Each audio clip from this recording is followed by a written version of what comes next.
एक ब्राह्मण थे तो तीर्थ यात्रा करना चाहते थे।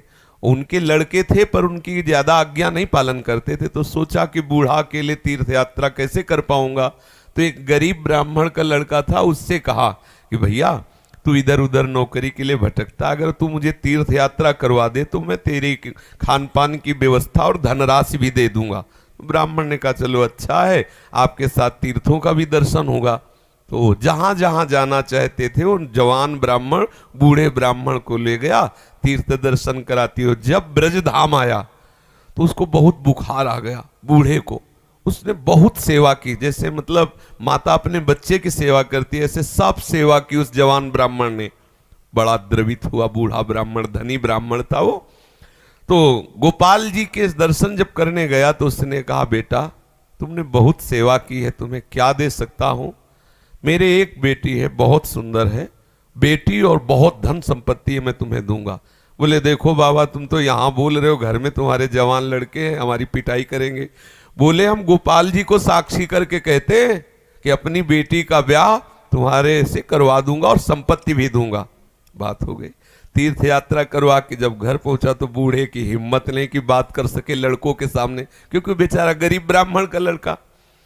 महीना भर सोचता रहा कि कभी न कभी तो सूचना दे, वो तो सूचना ही नहीं। तो घर गया उनके और बोला देखो बाबा आपने कहा था कि तुम्हारा, तो लड़कों ने धक्का लगाया और दो चार थप्पड़ लगाए कि तेरी सामर्थ्य क्या है कि तू मेरी बहन से ब्याह करने की बात सोच सके। बोले नहीं बाबा ने कहा था। अब लड़कों की वो स्वरूप देख करके बाबा बदल गए। उनका हमें नहीं याद है कि हमने कुछ कहा था। अब उसने कहा अरे नहीं तुमने तो गोपाल जी के सामने कहा था।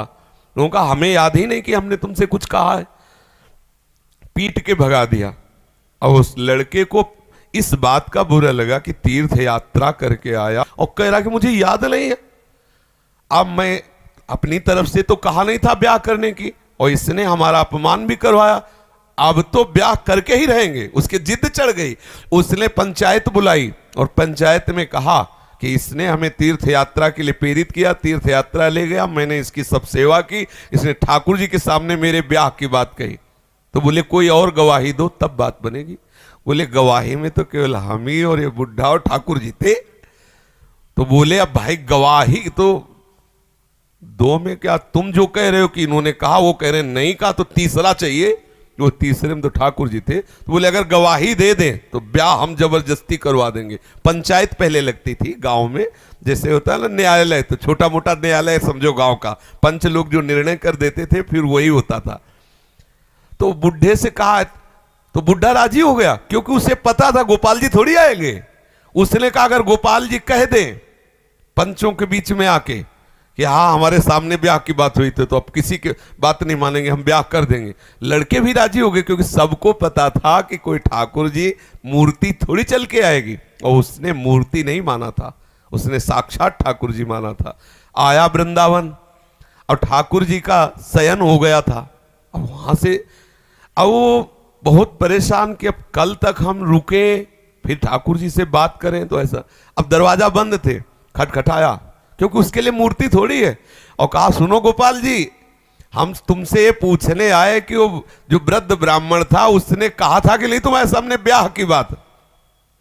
दो चार बार आवाज लगाई तो वहां से तो कोई उत्तर नहीं आया।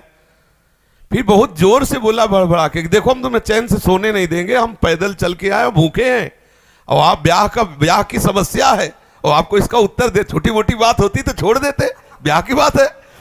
ठाकुर जी ने अंदर से कहा मूर्ति कहीं चलती है वहां चल के, जब बोले मूर्ति बोलती तो चलेगी क्यों नहीं। ठाकुर जी फंस गए। ठाकुर जी ने अंदर से कहा कि कहीं मूर्ति वहां जाके थोड़ी उड़ीसा में वहां जाके साक्षी थोड़ी देगी, मूर्ति चलती थोड़ी है। बोले महाराज जब मूर्ति बोलती है तो चलेगी क्यों नहीं। अब ठाकुर जी विवश हो गए। ठाकुर जी बाहर निकल के आए और सब सेवक लोग सुला के गए थे। समझो कितना भाव में दम है।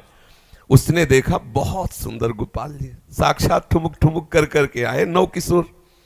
बोले देखो हम चलने के लिए तुम्हारे भाव के कारण राजी तो है, लेकिन भोग राग की व्यवस्था, क्योंकि हम वृंदावन के ठाकुर, हमें तो चक माल चाहिए, हमको चना चवेना में तो रुकने वाले हैं नहीं। रबड़ी गुलाब जामुन ये सब चक्कर चाहिए। तो बोले देखो कुछ रुपया तो है, अब शादी का चक्कर, इसलिए व्यवस्था तो तुम्हारी बनाएंगे ही हम। तो बोले कैसे चलोगे? बोले चलेंगे तो हम पैदल ही, आगे आगे तुम चलना, पीछे पीछे हम चलेंगे, थोड़ी थोड़ी देर में कुछ भोग लिए रहना, हमको भोग लगा देना। बोले अब हम चले और तुम आ रहे हो कि नहीं आ रहे हो ये मुझे कैसे पता चलेगा? बोले नूपुरों की ध्वनि तुम्हें सुनाई देगी, अगर पीछे मुड़ के देख लिया तो जहां से मुड़ोगे वही हम खड़े हो जाएंगे, आगे नहीं चलेंगे। बात तय हो गई, चल दिए ठाकुर जी। अब आप देखो क्या मूर्ति है। अब वो बीच बीच में भोग लगाता हुआ जब अपने गांव के नजदीक पहुंचा तो सोचा केवल नूपुरे बज रहे हैं कि आ भी रहे हैं। मुड़ के देखा तो ठाकुर जी खड़े। बोले चलो, बोले अब नहीं, अब सबको लिवा के यहीं लाओ क्योंकि हमारा तुम्हारा वादा था। तो बोले कोई बात। गांव में दौड़ता हुआ गया, सबसे हल्ला मचा, वृंदावन के ठाकुर पधारे साक्षी देने के लिए। अब तो भीड़ इकट्ठा हो, साक्षात ठाकुर। अब सब पंच आ गए, तो अब पंचों के सामने बुढ़े को कुछ बोलने की हिम्मत नहीं रही। ठाकुर जी ने सबके सामने उस भक्त की वचन रक्षा के लिए बोले और कहा हमारे सामने का ब्याह हुआ। अब आप सोचो, अगर ये कोई बात सतयुग की नहीं है, ये बात सतयुग की नहीं है, ये कलयुग की ही बात है। हमारी श्रद्धा, हमारा विश्वास, जैसी हम भावना, अगर ठाकुर को मान लिया कि मूर्ति है तो मूर्ति ही रहेंगे, अगर मान लिया कि हम भले नहीं समझ पा रहे लेकिन हमारे ठाकुर है तो एक दिन वो समझा देंगे कि वो ठाकुर है। जो छवि हम देख रहे हैं, राधा बाबा के पास भी ऐसी छवि थी। तो राधा बाबा से ठाकुर जी बात करते थे, ठाकुर जी मुस्कुराते थे, और हमारे सामने छवि, क्योंकि हम उन्हें फोटो मानते हैं। कभी फोटो और ये बात ना माने कि मूर्ति वो साक्षात है, ऐसी भावना करे तो अनुभव में आने लगेगा कि ठाकुर साक्षात है। जी।